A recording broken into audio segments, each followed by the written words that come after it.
Hello everyone, it's Shane Kanto, your Wasteland reviewer, and I'm here to review the new documentary, I Know Catherine, The Log Lady.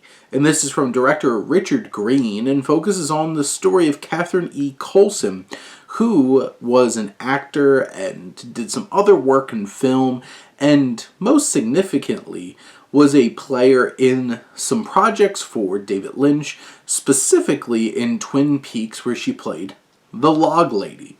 And this documentary kind of balances this look at Coulson's life, while also kind of being a love letter to Twin Peaks in general.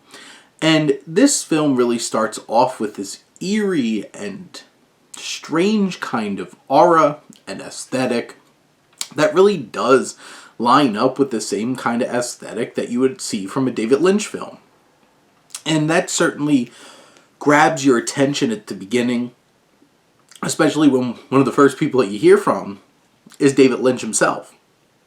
And it really sets a tone for maybe this documentary is going to feel a little bit different.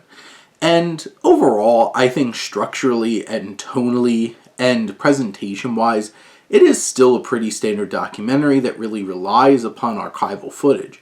But there are some elements here that do stand out. I think especially when you hear commentary from David Lynch, he obviously always brings an interesting and unique perspective. And there's a couple moments of storytelling that he brings to the table, including one where Coulson's really dealing with her cancer and horrible health issues that lead to an absolutely horrific story that is grotesque and disturbing, and the way David Lynch commits to telling this story just really works. And this is one of the moments in this film that really stands out most. And you do have some of those elements throughout.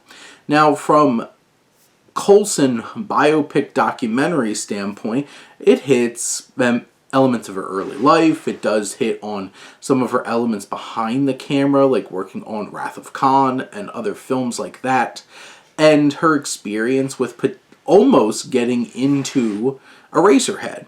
But this film really hones in on the work on Twin Peaks, and you understand the approach that Coulson brought through the eyes of her collaborators, her co-workers, her colleagues on the show. You really understood her professionalism and commitment to the acting craft. And you really get to understand her presence and how she really fit into the show, and especially how she really pushed through so much and collaborating with David Lynch to make the reboot of Twin Peaks work, and how she worked through so much pain and anguish. This film is, by all means, pretty standard in many ways as a documentary, but it does have some really quality archival interview footage, especially of David Lynch, and some dark, twisted stories, and some moments of like Lynchian flair to the filmmaking from Green. But overall, it's an engaging, informative documentary that is certainly worth your time, especially if you're here for some good old-fashioned love of Twin Peaks, because this has plenty. But those are my thoughts on I Know Catherine, the Log Lady. Let me know what you think, and let's talk some movies. But thank you as always for tuning in and supporting your Wasteland reviewer.